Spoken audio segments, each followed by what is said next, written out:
Safas adalah YouTuber yang ditangkap polisi atas laporan Atta Halilintar terkait pencemaran nama baik. Kini, Aurel pun mencurahkan isi hatinya di depan orang yang telah membuatnya terpuruk.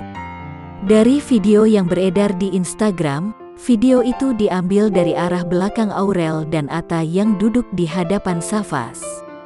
Terdengar Aurel menyampaikan kata-kata yang membuat netizen ikut sedih. Aurel tidak marah-marah, tapi ia terlihat emosional karena menumpahkan unek-uneknya sambil menangis.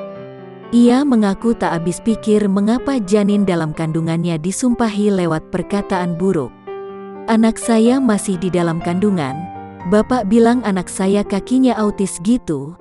Sebenarnya saya sedih banget kok," kata Aurel. "Maksudnya saya enggak kenal. Saya enggak pernah ngomong gitu.